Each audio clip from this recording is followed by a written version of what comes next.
नमस्कार ताई. नमस्ते. आपण सोनाली मकरंद पाटे. आता नारेंग वारुळवाडी गाणातनं पंचायत समितीला उभी आहे. मान्य बाळासाहेब ठाकरे, उद्धवजी ठाकरे, राजसाहेब ठाकरे यांच्या उभी आहे पंचायत समितीला. तर मला सगळ्यांनी प्रचंड बहुमताने विजयी करा आणि एक संधी द्या काम करण्याची. माझे पती गेले 25 वर्ष संघर्ष करताय, तर या संघर्षातून मला एक काम करण्याची संधी द्या सगळ्यांनी. सगळ्यांना मी विनंती करते. आपण गुंजाळवाडी परिसरात फिरतात ते कसा प्रतिसाद मिळतो? चांगला प्रतिसाद आहे गुंजाळवाडीतनं. काही रस्त्यांची कामं काय सगळं ते मी म्हणजे पुढं वेळ देण्याचा प्रयत्न करीन. पंचायत समितीमार्फत जे कामं असतील ते सोडवण्याचे प्रश्न सोडवण्याचा नक्की प्रयत्न करीन. लोक मतदार काय म्हणतात? मतदार म्हणता आम्ही तुमच्या पाठीशी आहे, तुम्हाला सपोर्ट करू सगळे असं बोलताय. बघू आता काय होतंय ते. शुभेच्छा तुम्हाला. थँक्यू, धन्यवाद. योगेश भाऊ काय सांगाल आपण? धन्यवाद. जय शिवराय, जय महाराष्ट्र. वंदनीय हिंदू हृदय सम्राट बाळासाहेब ठाकरे यांच्या पवित्र स्मृतीस अभिवादन करून हिंदू जननायक माननीय शिवसेना प्रमुख उद्धवसाहेब ठाकरे, त्याचप्रमाणे मराठी हृदय सम्राट महाराष्ट्र नवनिर्माण सेनेचे अध्यक्ष माननीय राजसाहेब ठाकरे यांच्या नेतृत्वाखाली जुन्नर तालुक्यामध्ये पंचायत समितीची निवडणूक या ठिकाणी होत असताना पंचायत समितीच्या वारवाडी गाणातील उमेदवार सोनालीताई मकरंद पाटे यांचं आज गुंजावाडी गावामध्ये या ठिकाणी आगमन झालं. तर त्यांच्या आगमनाच्या वेळी आम्ही या ठिकाणी स्वागत त्यांचं केलं आहे. ग्रामदैवत आई मुक्तादेवीची आरती देखील या ठिकाणी संपन्न झाली त्यांच्या हस्ते. तर गुंजावाडी गावामध्ये महाराष्ट्र नवनिर्माण सेनेचे जवान म्हणजे गुंजावाडी गाव हे मुळातच शिवसैनिकांचं आहे.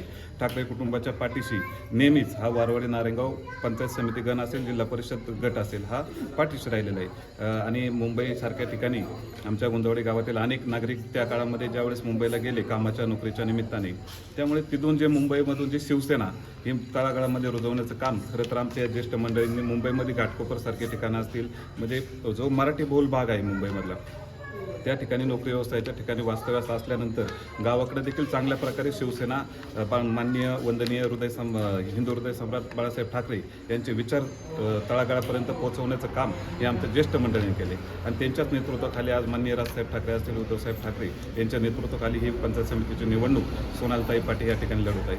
महाराष्ट्र नवनिर्माण सेनेची स्थापना झाल्यानंतर आपल्या गुंजावडी गावामध्ये शाखा उद्घाटन करण्यात आलं. त्यावेळेस जे आमचे महाराष्ट्र नवनिर्माण सेनेचे कार्यकर्ते मग महेंद्रजी फाफळे असतील, त्यांच्या सहकारी आम्ही सर्वजण अतिशय चांगल्या प्रकारे या ठिकाणी गोरगरिबांची दिव्यांग बांधवांचं त्या संजय गांधी निराधार योजना असेल, श्रावण बाळ योजना असेल, इंदिरा गांधी योजना असेल, दिव्यांगांना सर्टिफिकेट मिळवून दिव्यांगाला ग्रामपंचायतचा 3% जो निधी आहे तो 5% कसा मिळेल, त्यानंतर मागासवर्गीय समाजाला 15% जो निधी असतो, महिलांपर्यंत जास्तीत जास्त योजना पोहोचवण्याचा जो कार्यक्रम आहे तो महाराष्ट्र नवनिर्माण सेनेच्या माध्यमातून आम्ही त्या चांगल्या प्रकारे राबवला.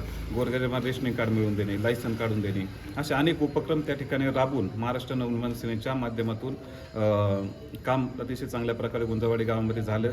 आणि गुंजावाडी गावातील नागरिक देखील अतिशय चांगल्या प्रकारे आमच्या पाठीशी नेहमीच सातत्याने उभे राहत असतात. या पंचायत समितीच्या निवडणुकीच्या निमित्ताने सोनालीताई पाटे आपल्या जर महाराष्ट्र नवनिर्माण सेनेच्या म्हणजे ठाकरे ब्रँडच्या जर या ठिकाणी नेतृत्व करत आहेत, पंचायत समितीचे उमेदवार आहेत, ते गुंजावाडी गाव हे ठाकरे कुटुंबाच्या पाठीशी निश्चितपणे उभं राहिल्याशिवाय राहणार नाही असं या ठिकाणी मी आश्वासित करतो. आणि ह्या पुढील काळामध्ये महाराष्ट्रामध्ये सर्वात एक नंबरचा जो काही पंचायत समिती गण असेल तो नारेंगाव वारवाडी असेल. येथील सर्व रस्ते असतील, विजेच्या समस्या असतील, पाण्याची समस्या सर्व सोडवण्याचा आम्ही प्रयत्न करत आहोत. प्रामुख्याने गुंजावडी गाव हे कृषीचं म्हणजे बागायतदार आहे, अतिशय मोठ्या प्रमाणात शेतकरीच आहेत सर्व. पण शेतकरी सेनेच्या माध्यमातून, शेतकरी संघटनेच्या माध्यमातून गेले अनेक दिवस आम्ही चांगल्या प्रकारे त्या ठिकाणी काम करत आहोत. आपण आता पाहिलं असेल युरियाची टंचाई 24 महाजनची टंचाई भासली होती. शेतकऱ्यांना ते वेळेत उपलब्ध व्हावं म्हणून कृषी विभागाच्या कार्यालयासमोर त्या ठिकाणी आम्ही उपोषण केलं 2 दिवस. युरिया शेतकऱ्यांना मिळाला.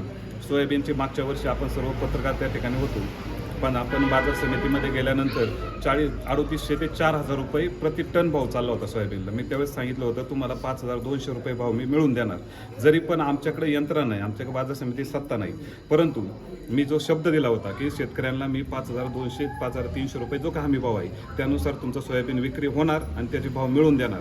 तर आम्ही बाजार समितीला त्या ठिकाणी पाठपुरावा केला, पणन महासंचालकांना जाऊन भेटलो, बाजार समितीने चांगल्या प्रकारे त्या ठिकाणी पाठपुरावा केला. त्याचं श्रेय बाजार समितीला निश्चित आहे, परंतु संकल्पना आमची होती शेतकऱ्यांना त्या ठिकाणी पणन महामंडळाचं खरेदी केंद्र बेल्ले आणि आपल्या नारेंगावच्या बाजार समितीमध्ये त्या ठिकाणी चालू झालं.